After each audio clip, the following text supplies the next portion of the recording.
Well, all right, thanks to everyone for coming. Welcome to the 40th annual Natchitoches-NSU Folklife Festival. Great time to be here today. We have a wonderful accordion workshop we're going to have, and of course the two leaders of this are also the recent inductees into the Louisiana Master Hall of Folk Artists. So we give it a round for them. All right. I want to introduce Mr. Bruce Daigrepont and also Mr. Jamie Berzas. Both of these guys are masters of their trade, well-accomplished accordionists and musicians, have played all over the world. Been doing this for a long time, so thank y'all for coming. We do have one lady has joined us that's an actual beginner. She's got her notepad ready. We like to see that. That's great. So thank you for coming. Thank you for bringing your accordion. And thank you, everyone. All right? Photos, please help yourself. Videos. And just so the audience knows, this is going to be videoed and it's going to be available on YouTube at some point. So put your makeup on. But thank you. So if we can start off with you, Mr. Jamie, if you just wouldn't mind, just tell us a little bit about yourself briefly and your band. Okay. Jamie Berzas, my name. I'm from Mamou, Louisiana. Oh. Mamou. There you go. Try that again. You ready? Action. Jamie Berzas from Mamou, Louisiana. I started playing accordion when I was 10 years old. My dad taught me a few songs, and he loved to have barbecues and drink some beer, and he wanted somebody to entertain him, so he showed me how to play. And he never played professionally, but he did get me started. And then as I got older, I started learning from other people, masters and intermediate people. Of course, when I became a teenager, Cajun music wasn't the in thing back then. We liked rock and roll and other good stuff. So for a short time, I actually put the accordion up for a few years when I was a teenager. Then when I got older, I said, oh man, I need to do this again. So luckily, 40 years this month, we started a band, Cajun Tradition, and here we are. All right, thank you. 40 years. 40 years. Same age as the Folklife Festival. That's correct. All right. Good. And I was here before, probably 38 years ago. Good. Back in the 80s sometimes, yeah. All right. Thanks for being here again. Yeah, any questions on that? No? Okay, Bruce? You want me to talk? Yes, sir, please. Tell us about yourself. I guess my story, I guess within Cajun music, is a pretty unique story. My parents were from the same area where Dustin's family's from, over there in the Vols Parish. In the country outside of Marksville, and all the people there spoke French, and I think Gwen's a cousin on my dad's side, I think. But anyway, so my family was all French speaking and everything, but my parents moved to New Orleans after they got married, and I was born in New Orleans. At home, my parents still spoke French, and we ate rice and gravy, and we would visit other people from the country, and they spoke French just like they had never left the country. So I picked up on the language growing up as a kid.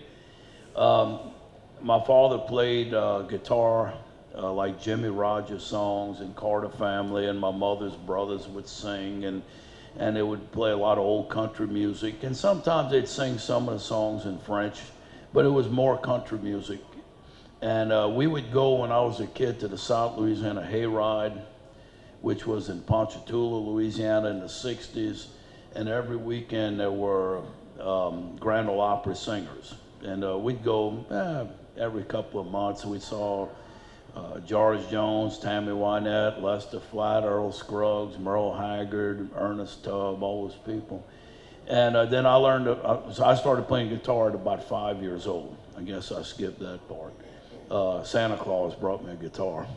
And my father made me I couldn't make the chords at 5 years old, so he made me a little bar like you'd use for a dobro. And he tuned it in open tuning, and he put some tape on there. And my dad, he never used the word fret. He said he called it a freight. So you go to the fifth freight, he said you're in C. If you go to two more, he said you're in D, So I started playing with that bar, and singing songs. And You know, you keep fooling around with me right from the start, and those old Buck Owens songs, and then we'd go to these country music events, and at some point, I started learning the five-string banjo from a great man named Jim Burkhammer, who sat down with me and would teach me, and I got to be pretty good. I played in a band, and so at this point, I wasn't playing Cajun music. I was playing bluegrass when I was 15, 16, in that area.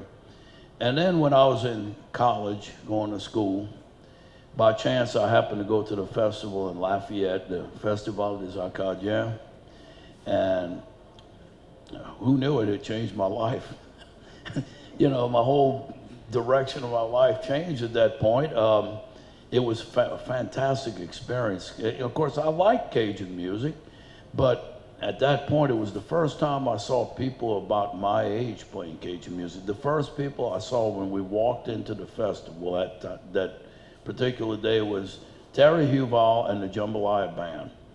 And boy, that impressed me. The accordion player had big arms. His name was Larry Picard, and he'd lay on his back and play the accordion, and it was just real impressive. I saw Tim Broussard and a bunch of other young people, Robert Jardell and all that. And so, and of course, in those days, if you were at the festival, all the vendors were speaking French.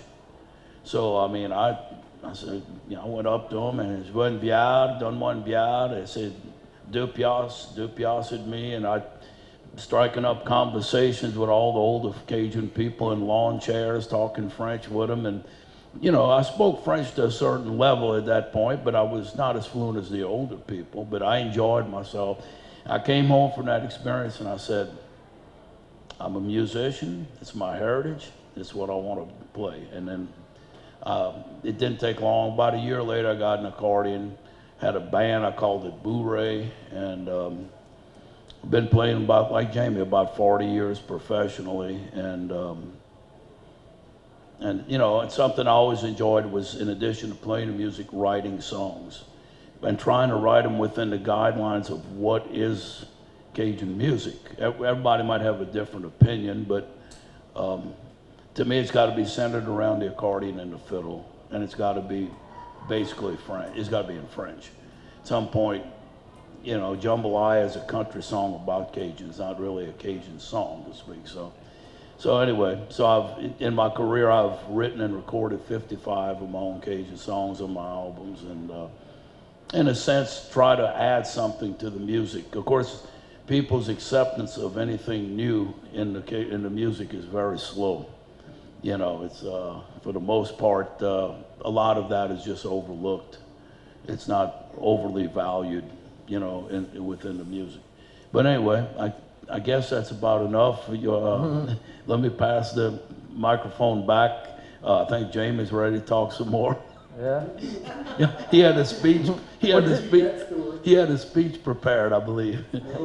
Well, Jamie, but anyway, I was just to finish. I'll give it. I think being in New Orleans gave me a different perspective on the whole culture and everything, because I was on the outside, kind of looking in. Anyway, go ahead. Oh, I can't beat that story. That's a good one. Jamie, I was going to ask you if you could, you know, the influences that Bruce mentioned about the French music.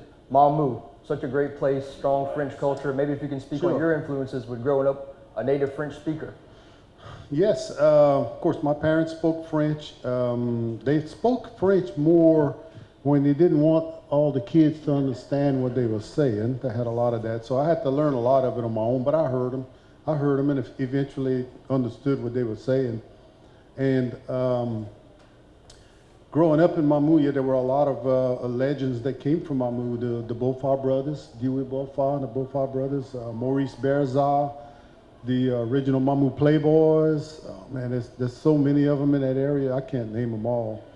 Leo Swallow is not far from there. I come from the woods. I forget the name of that place, but there's a bunch of them. Yeah. And they all influenced some of my music. I love their songs. Try to play it. Mm-hmm. One thing I want to ask you about, you know, we're talking specifically about that Cajun accordion. You hear in this, the French language is at the center of it. That's the heartbeat of our music and our culture.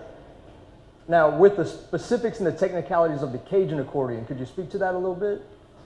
I'm not sure what you're. So one of our participants, this lady that's a learner here, she's kind of wanting to, as I've talked to her outside, learning that she's just wanting to pick up a style. She hasn't picked up a style. Am I right? That you really want, that you feel yet. So maybe if we could tell her a little bit about what's particular about the Cajun accordion, maybe the keys, the type of accordion itself. Right. Well, the little bit I know about the instrument, the accordion is a diatonic instrument, which, if you're familiar with the harmonica, if you blow into one of the holes, you get a note, and if you suck into that same hole, you get a different note. Same thing with the accordion. If you press a button, push the air with the bellows, you get one note, and if you pull the air while holding the same button, it's a different note. So we call it a diatonic. And it is somewhat limited compared to other instruments, a piano, accordion, or stuff like that.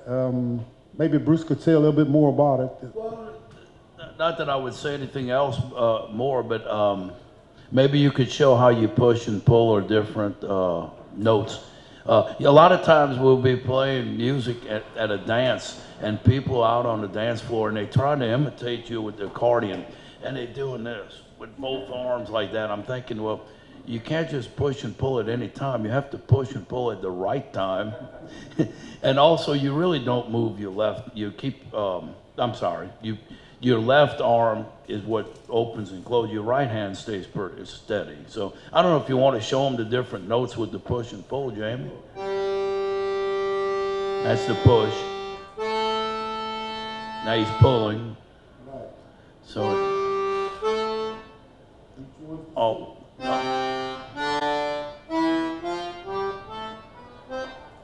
So that's pretty much how it works. Yes, ma'am.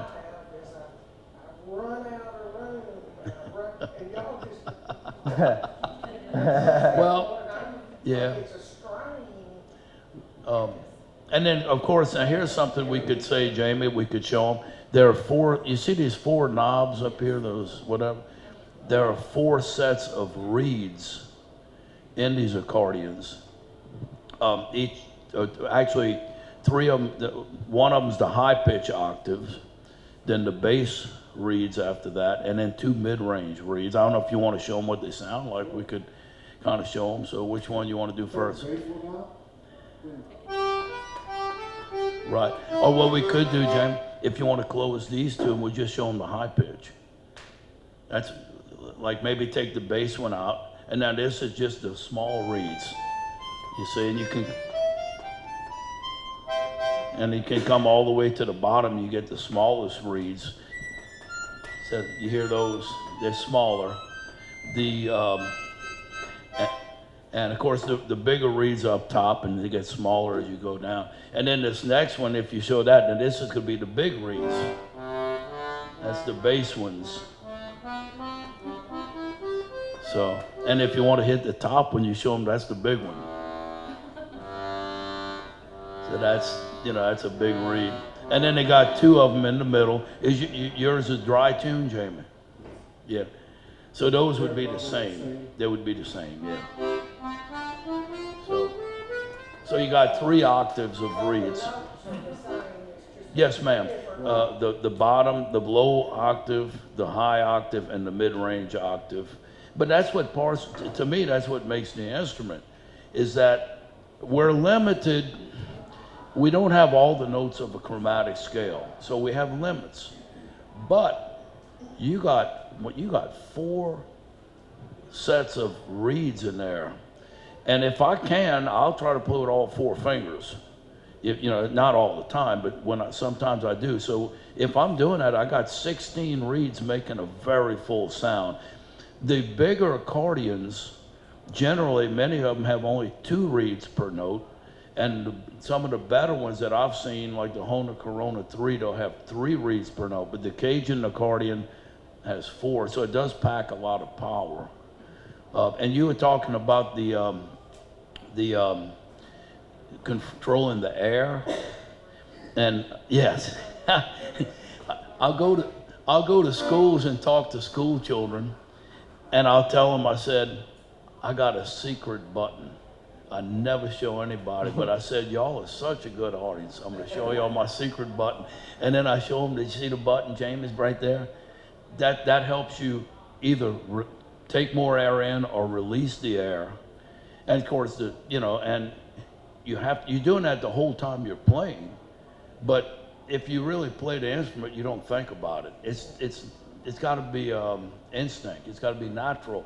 If you're thinking about that, then you got a long ways to go to learn to play the instrument. But it is a hard thing to do, because you gotta. If you run out of air, you're in trouble, a whole lot of trouble. Nothing's gonna play. And if you open it up too much, well, you need a lot of open and close, and you can't really do that too good if you extend it all the way out here. You kind of, need to be more here. So, I don't know if there's we didn't show them the bass side. I have a question. Yes, ma'am. Like those buttons that you're pressing with your right hand, are they like notes on the scale? Like A, B, C? Like the notes? Yes, I play ma'am. piano. Okay. I just want to see if it's the same thing. I don't know if Jamie's like me. I've never studied music. I would think maybe he's the same. So, when I started playing music, nobody taught me a scale or anything like that. We just started playing songs. So, yeah, by ear. So. Yes, ma'am. Okay. Well, we can figure it out. I mean, I can, like while we're playing, I'm sure Jamie's the same way. You're feeling it, Yeah. and you know where to go. Yeah. Now, if somebody said, "What note are you hitting?" We're not thinking in those terms. We're just playing. We could figure it out if you say, "Okay, well, the third one from the top when you push would be in the key of C." Then the pull would be a D, and E on the next push. It goes, and then at one point it makes kind of a strange skip. So maybe Jamie, I don't know. You got anything else you want to add, Jamie?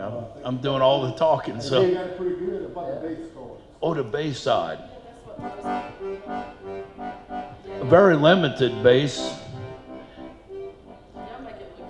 And all we have here is when you push in, on a C accordion, you're playing C on the bass, and when you pull out, you're playing G. We don't have it. But most Cajun songs, if it goes to another chord, they don't stay in it too long. It's a kind of a quick, and then you get out of it kind of quick. I've heard they wanted to add some other bass buttons in there, which would be interesting, but I haven't tried that. You never saw that? Junior Martin talked about adding, like where you'd have, let's say, C, F, and G as opposed to just C and G. Would be kind of nice to have. I guess you'd have to relearn, But, I have a question related to that. I play some. yes, sir. If you're playing in the key of C, then your bass notes matching up what you're doing on the treble side. If you're playing in G, then your bass note and your chord are not going to be matching up. So do you still play the bass side, or do you not if you're playing a different key? I think if you're playing alone by yourself without a band, you play both sides, whether the notes match or not. It's just the way the accordion's made, and that's the way the sound. You need a G and D. Well, there's only a G and C, so Right. yeah. That's where I was If you're playing with a band, then it really doesn't matter. They can't hear that side anyway. So we play the other side to keep ourselves in time, but you don't need to, with the band. Yeah. I put a jam group every Tuesday, Mhm. and I've had a couple of comments that said, I think the chords sound like that, and it's right, it doesn't. So if I play with a group and other people play chords, I don't usually play the bass sides. I didn't know if that was. I keep playing it. But you know what? It's sort of like, it's sort of like, it sounds odd at first, but you kind of develop your ear for it where it still can sound pretty good sometimes. It's like, I guess it's like, when a certain food, like to eat when you're younger, and at some point you develop a taste for it. Sometimes when that bass is not totally matching, but you keep playing it, you start developing a taste for it. I've heard that too, and I was wondering. I was told sometimes last time, don't play the bass side if you're playing a different key. Let the. I would play it. Oh, I would. Yeah. That's great questions for a workshop. Thank you. That's a great question for a workshop. What? Oh, you talking about playing octaves and all that? Yeah. Well, we could show them that, Jamie. You want to show them, or you want me to show them? Well, I'm not sure. See if this is what you're talking about. Naturally, when you're going to start playing, you got to play single note, you know, like everybody starts with.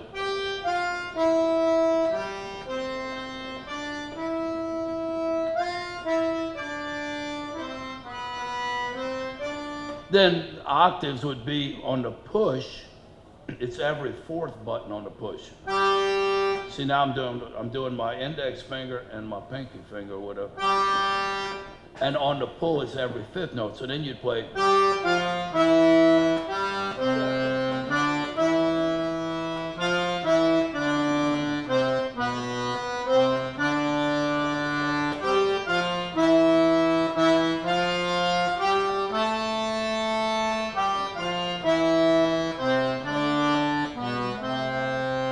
Of course, if you can add the bass, I don't know if Jamie would. There's no way I could tell somebody how to add the bass other than get to a point where you're really comfortable with your right hand, to where you don't have to think much about it. Then you add the bass. So if you add the bass, you got.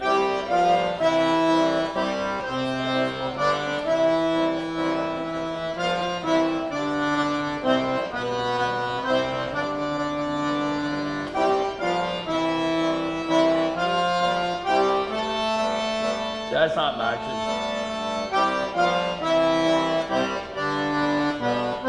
But you gotta add other things. It's kind of, you know, you got, I guess they call them embellishments.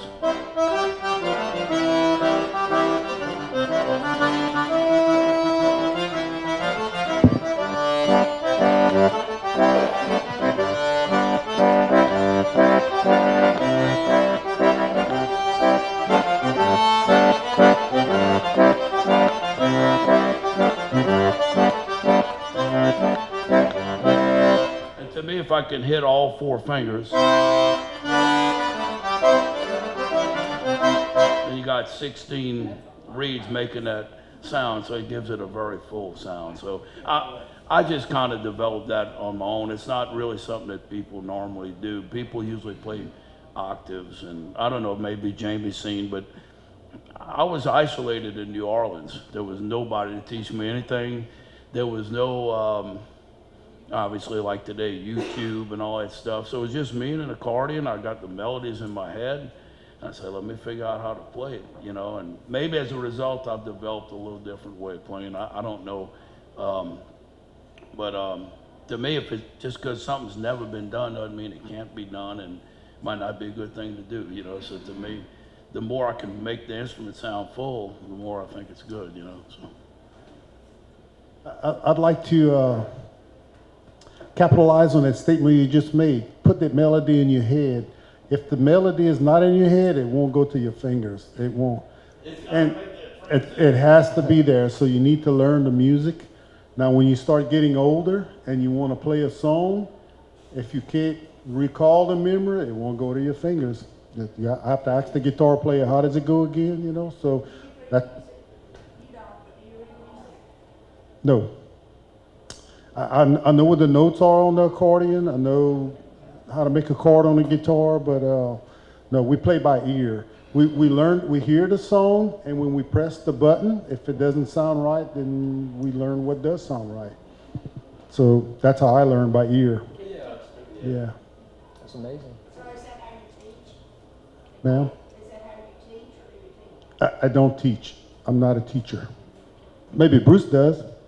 well, I have some here and there, you know. Well, to me, the most important, like, I've had some people come up to me, they wanted to learn. And they come there, and then they try to put more notes. But, and the first thing I'll say is, carry the melody. Learn the melody of the song. And I think it's better if somebody plays something simple, but you can detect what they're playing, than somebody trying to get too fancy.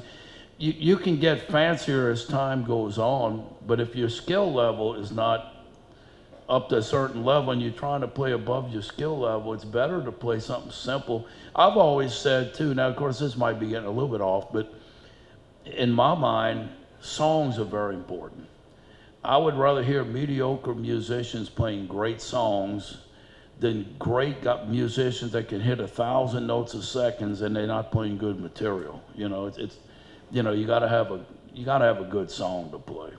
That's my opinion. I'd rather hear, you don't have to be virtuosos, but if you got a good song and the heart and soul is in the music, you make good music, you know. I don't know if that.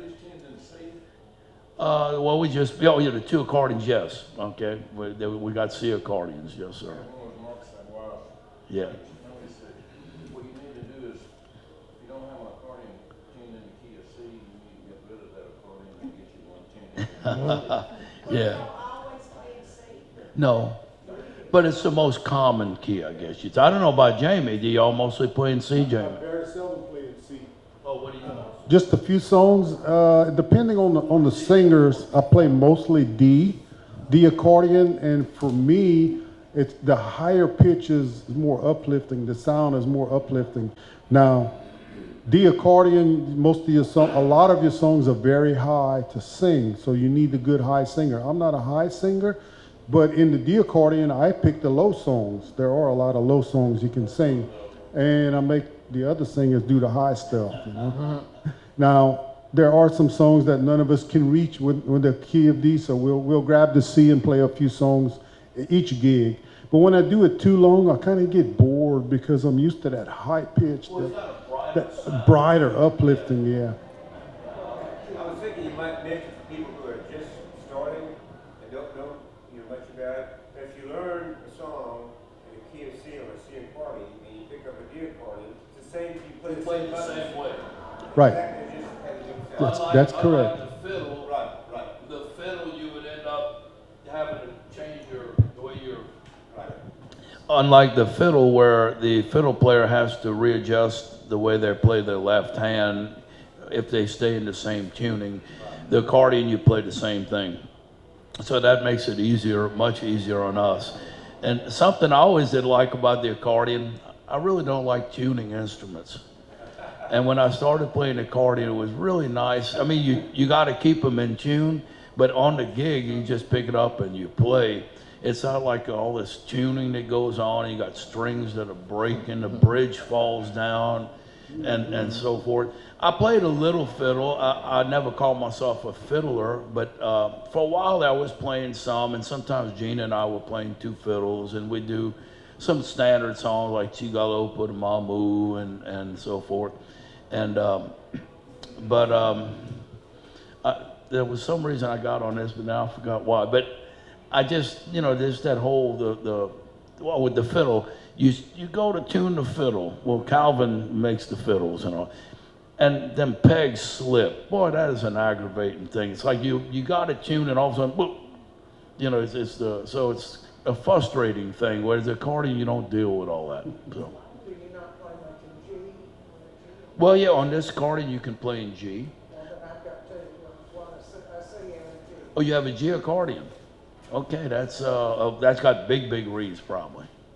Now I don't know if y'all know this. Jamie and I could tell y'all this. Maybe some of y'all know this, but the way we understand it, it was supposedly Germans that brought the accordions to Louisiana, and I would guess. Now y'all tell me if this seems like it's right. Y'all think it's maybe the Germans that settled like north of Rhine, like in that area? Maybe, because... Or was it just the invention of the accordion Well, I don't know. general? I mean, we could always speculate on this. I don't know who knows, if anybody. Yeah. Like if you go east of the Atchafalaya Basin, there are a lot of Cajuns in Pierre Part, Cajuns in Lafourche Parish, Terrebonne Parish. You traditionally did not have the accordions there. They'd sing in country music in French. Where our people are from, in Avals Parish, you really never had accordion players, even though it was French-speaking people and everything. So it's kind of like the accordion spread to a certain point, but maybe it never really crossed the Atchafalaya Basin. Interesting. I'm talking about a long time ago. Now people go all over the place, so we live in a different world. Mm-hmm. But the way I understand it, they came to Louisiana, and our French-speaking people picked up the instrument, started playing. One thing Barry Ossolet, I've heard him say, and I think it's a great way to say it, he said that there was no set of instructions that came with the instrument. So you figure out, you develop a style. I mean, you put this instrument in the hands of a Cajun, he's going to play it a certain way. Somebody from Ireland's going to have a whole different approach. Somebody from, southern Texas, the Tex-Mex music's going to play. Every culture plays, and that's what makes folk music interesting. Every culture has a different way of approaching things. But we got the accordions from Germany until World War II. And after the war, we could no longer get them from Germany. So that's when, was it Sidney Brown was the first one that made the accordions here in Louisiana, and then Mark Savoie came along, I think, after that, and Junior Martin and Shine Mouton and whoever they got now. And probably 99% or more of the accordions you'll see now are handmade here in Louisiana. But we do get the reeds from Italy, from northern Italy. In fact, actually, it reminds me of a quick story. I know I'm doing a lot of talking. We got to hear some of you next. Okay, yeah, we hadn't played. Okay, I'll just tell this quick story now.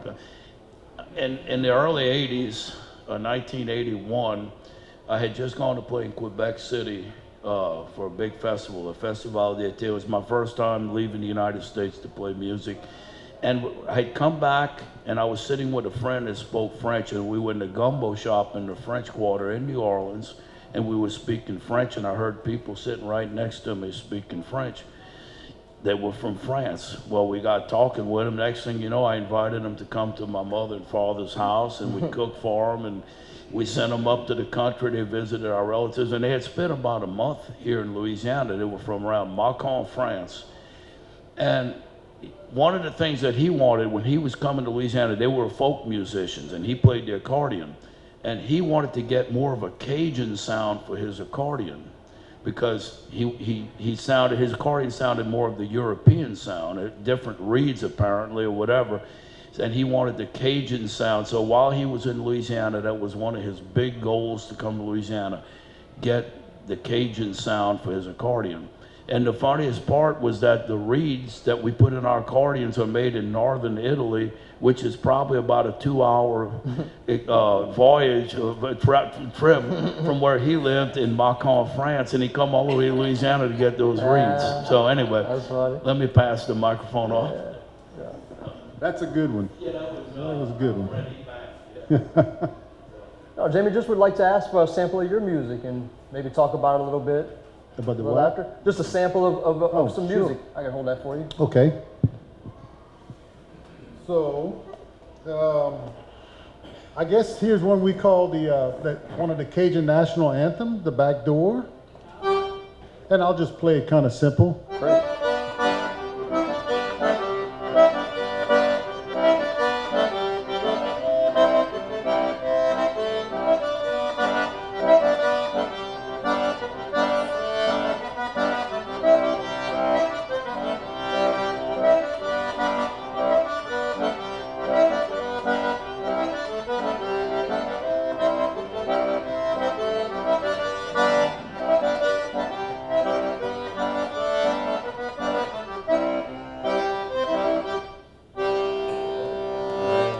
Great.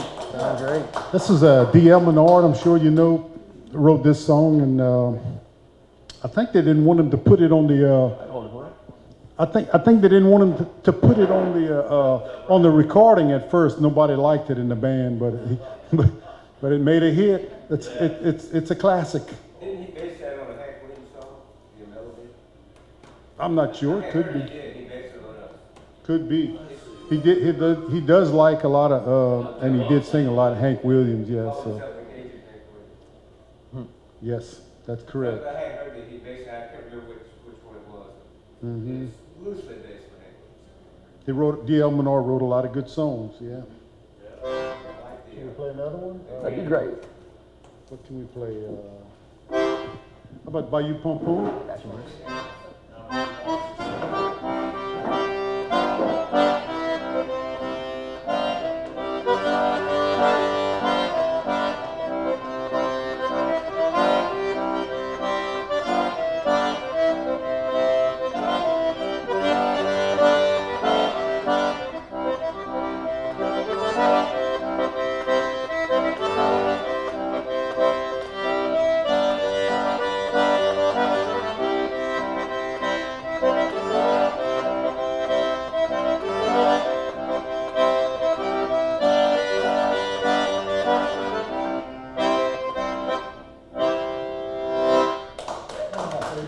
That was beautiful.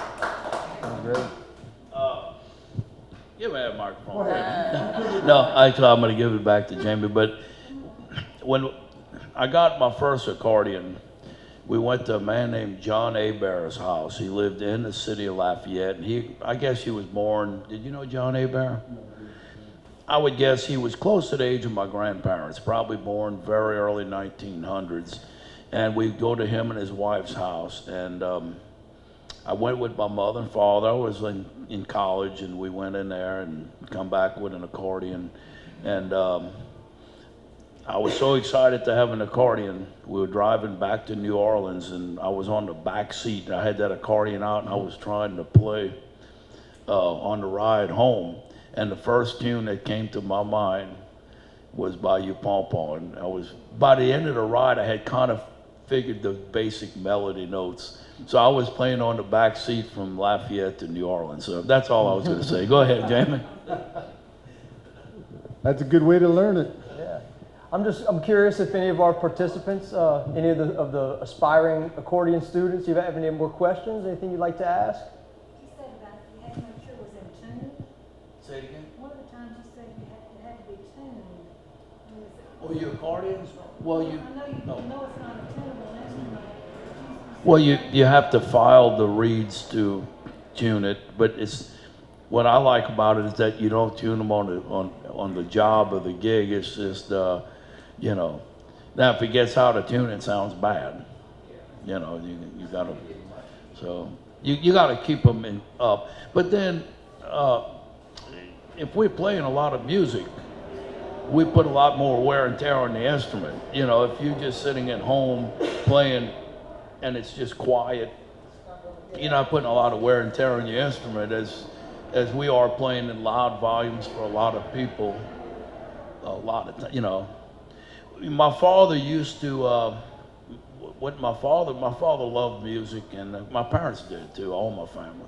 And my dad, after I started playing, he had learned how to tune them, and he was good with that, and he'd do basic repairs for me, which was really nice. And he would always tell me, he said, you need to learn to do this when I'm not here. I never did, but I will say the reason, for one thing, if you're not doing it all the time, you're not going to be good at it. So after I lost my parents, I'd go to like Junior Martin's shop about once a year, and I'd just get everything overhauled. Retune, check the tuning, change a few little things here and there, and it's done better than I would do if you're not doing something all the time, you're not going to be too good at it. So, but your instrument should be in good shape, I would think. Do you play? Do you know any songs or anything? Oh. Well, ma'am, you're playing. You also play? Very little. Yeah. How did you begin to learn? CDs, instructional CDs. Okay. I haven't been able to find anybody in my area that teach Cajun Accordion. Yeah. YouTube. Look it up on YouTube. Yeah, you have all those things today they didn't have years ago. But did y'all live around Natchitoches here, or? Oh, Dallas, Texas. Oh, in Dallas? Okay. Yeah. I live in East Texas, and I used to live in Houston. And I found one guy that played there. He would have a monthly jam that I go to, but he's not doing it anymore, so I don't really have anybody to play with. And that would be. And that's one way to. Well, that's what makes it fun. My thought is, it's got to be enjoyable. I had a man come to me for lessons for a long time, and he was from Cow Island, Louisiana, in Vermilion Parish. I used to call him Ile de Vache. And I teach him a song. He'd come back the next week. I said, let's review what we went over. Oh no, he said, I want a new song. I said, well, let's go over no, I want a new song. And we never reviewed anything. And I'm thinking, am I taking this man's money? I mean, is he learning anything? I couldn't tell, because he wasn't really musically inclined. And, but I kind of, in my mind, I thought to myself, you know what? He's not poor. He was a fairly well-off man. He's enjoying himself. If this makes him happy, well, So I always gave him a new song, you know. But anyway. Well, good questions. Yes. Push 4, 1 and 4, pull 1 and 5. Yes. Every fourth button on the push is an octave and every on the pull. And actually you could demonstrate that like easy with something like this. Very simply played, but you know, everybody knows this song. 5 apart now. You know that song?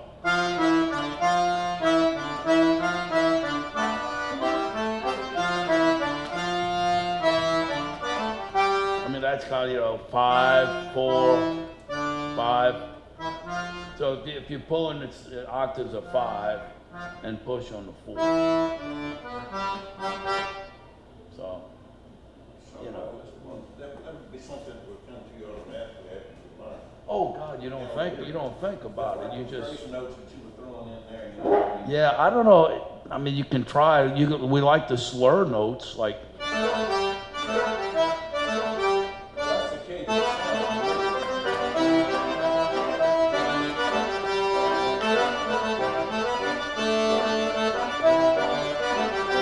Like that, and then I like to. People do this, not just me. Like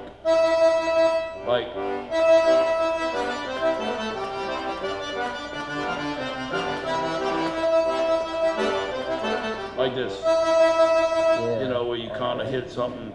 You know, now you're not counting how many times you hit it. Somebody once said, "Well, how many times you hit it?" I don't know. You just feel it. You know, I guess you could try to figure. I always try to develop kind of a rolling sound, like.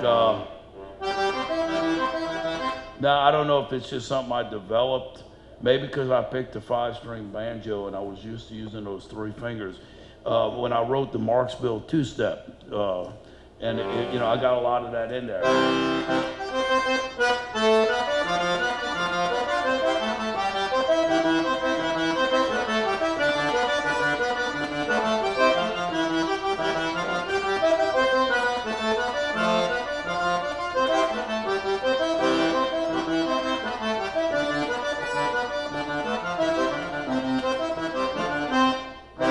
It's just something that I kind of developed, you know, figuring how to, I mean, I don't know, you just say, well, how is this played? And this feels right to me, you know. My favorite song. Thank you. We played it last night. I thought about playing it today, but I tried to play all different songs today than last night, so. I'd love to hear O Natchitoches You want us to play it? while we're in Natchitoches. Well, okay, hopefully it sounds pretty good. Yeah. I'll try it. All right. This is well, most Cajun songs are 2 steps of waltzes, and this one, I don't know what you'd call it. I was trying to relate it to baseball.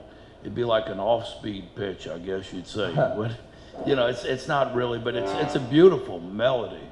And I first heard it from Mark and Ann Savoy on an album. And then later on, I found out it was Blind Uncle Gaspard, who was from Evalds Parish, had recorded it way back in the 20s.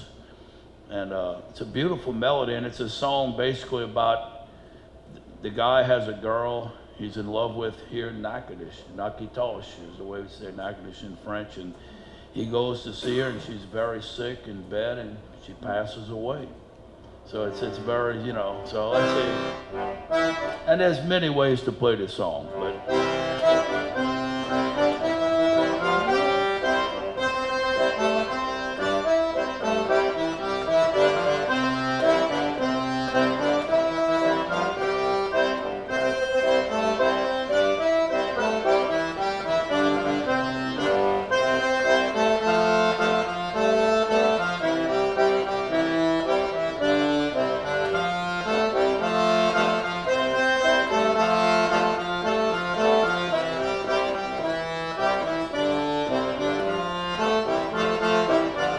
Natchitoches, il y a un brun, moi je la vois pas autant qu'il se veut.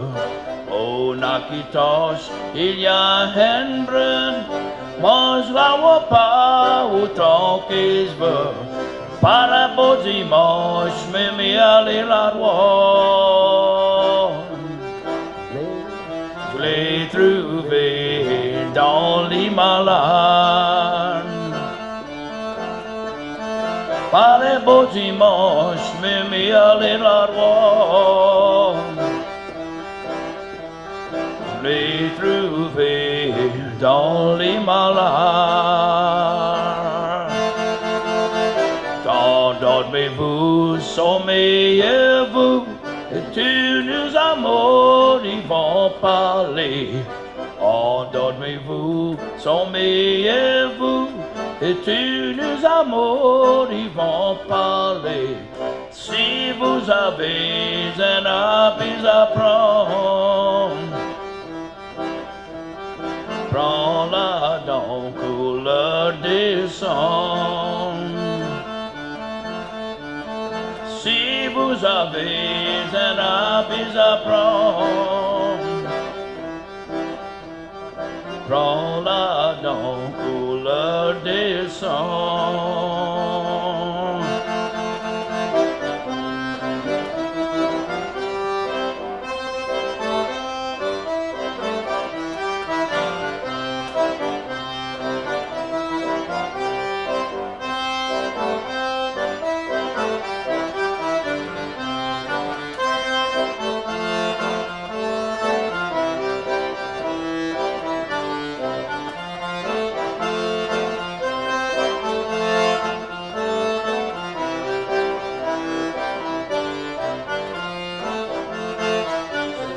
Dimanche, c'est le plus triste pour un amour qui vit en longueur. C'est le dimanche, c'est le plus triste pour un amour qui vit en longueur. Nuit j'ai sommeil et nuit j'ai dors. Toute la nuit mon esprit veille. Nuit j'ai sommeil et nuit j'ai dors. Toute la nuit mon esprit veille. Awesome. Amazing. That's very old. That's a very. That is an ancient, like colonial era Louisiana song. What do you know about the song, Dustin? Because I don't know Yeah. what this. It sounds like a melody that could have come from France, but Oh, then yeah. it's about Natchitoches, so it Right. has Louisiana origins? Do you Right. know? Well, I it don't. has to. Yeah, it has to. But the cool thing is like in the song, the lyrics are these ancient words, you know, like Yeah. the tense and everything. Oh, sommeillez-vous. Sommeillez means to take a nap. Yeah. Right, but- Sommeillez-vous. They don't say that in France nowadays too much. Endormez-vous. It's like these very old words, but it's a beautiful song. Oh. I know where we can film the video for it out here in Natchitoches if you ever get, you ever want to do that. So, Yeah, Mark and Ann Savoy had a good version, and of course the original. I recorded, I forgot. I recorded on my second album. I think that's a good version too. Beautiful, thank you. Yeah, 1988, I think it came out. The album's called Cajun Accordion. Yes, sir. I have a question about technique. When you're singing, you're playing the melody side still. Are you just doing like chords and you're not playing melody? I don't know. I'd have to. Well, I can play melody sometimes. Depends on the song. Well, you know, I guess for me, it just made sense if I could play and sing at the same time. You just do the bass side when they're singing. Yeah. No, like Marksville two-step, I can play it and sing it at the same time. That one's, you know, I always viewed I try to be part of the rhythm section. I take pride in that. You know, different patterns to put under the fiddle, things to do under my voice. And I had an electric guitar player played in my band until 1984.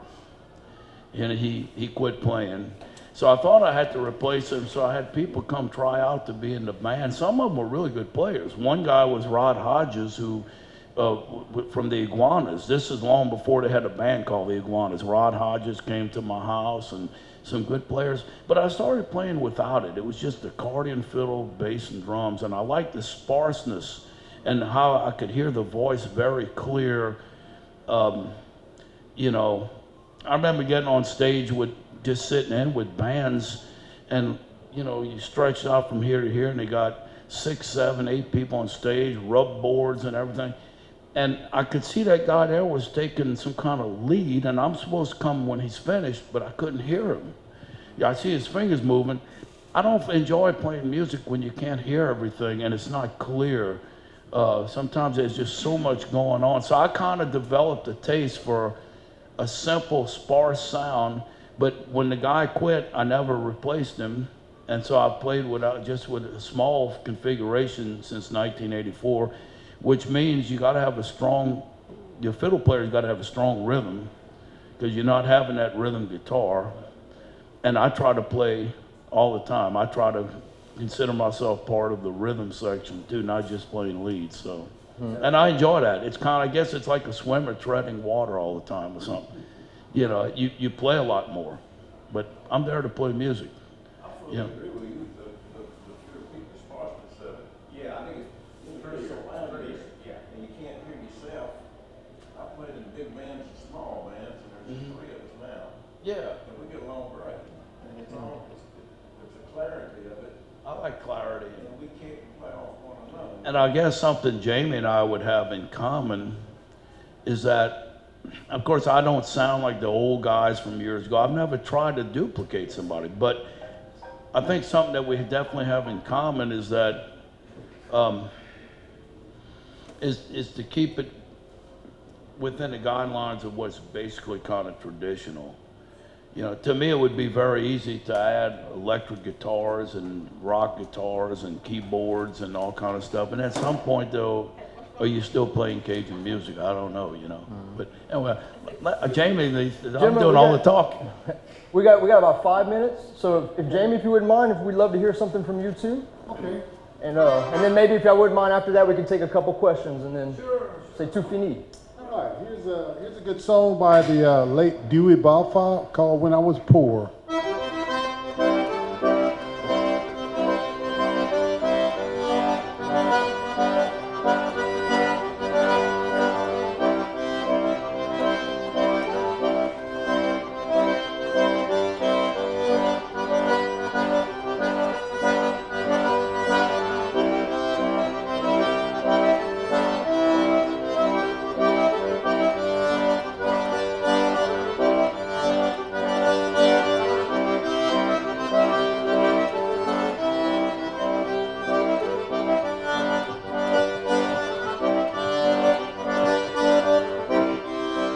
Et quand j'étais petit, joli et bien capable, parce que moi j'étais pauvre, personne ne voulait pas moi.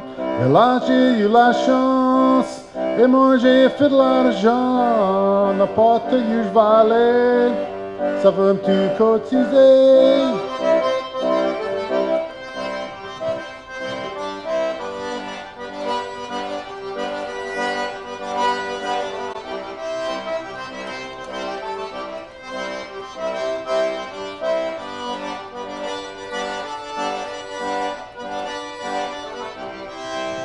Quand même je suis pas jolie, quand même je suis pas capable, but que j'ai de l'argent, ça va me tout cotiser.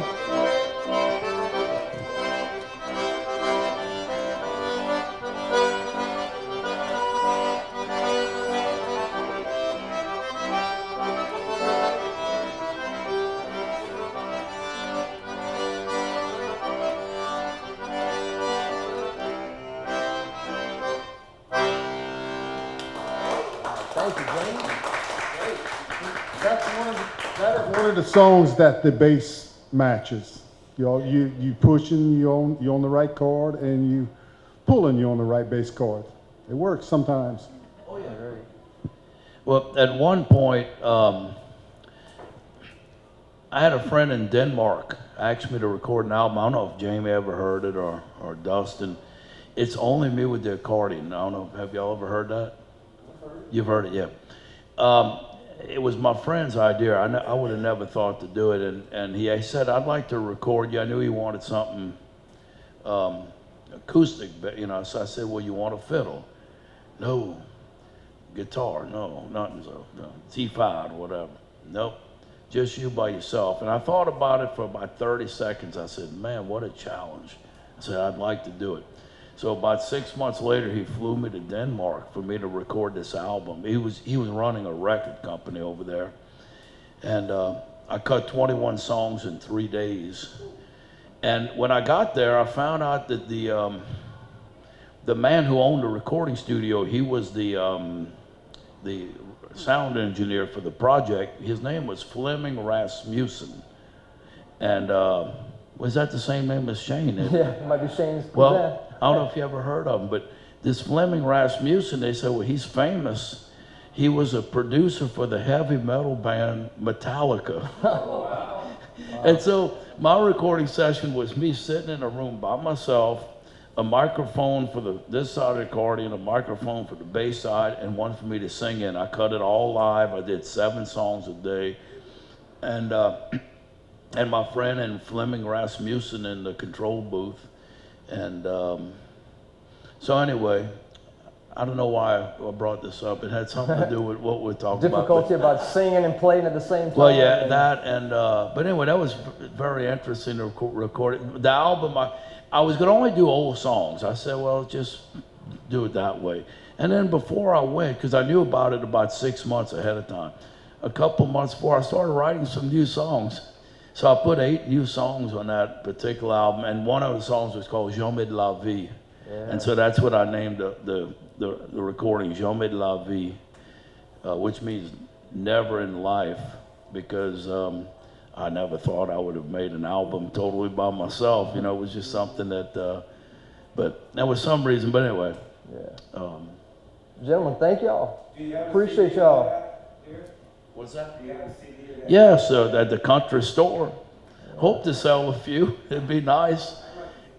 The sad part is the internet's killed it, all that, and it's. I got 3 checks the other day, all of them for like 24 cents, less than $1. So if you make a good album, you can invest a decent amount of money in producing it. If you can't sell it, they don't put CD players in cars anymore. It's very discouraging, especially for young musicians. I don't know what they're gonna do, and yet I feel like I might have another albums of songs that I should put out just to put it out. I mean, you don't do it for money, but it would be nice to at least get your money back. And in my earlier albums, I did have some profit, in the sales, and I was lucky enough that Rounder Records was interested in me, so they did get a certain amount of distribution, in different parts of the world, actually. So, but. Well, I think we're about out of time, but thank y'all, gentlemen. We appreciate y'all. Let's give a round of Thank applause y'all. for our instructors at the accordion workshop. Appreciate y'all. And any ladies and gentlemen, if y'all have any questions while we're putting away, feel free to ask. And thank y'all all for being here and for being part of the Folk Life Festival.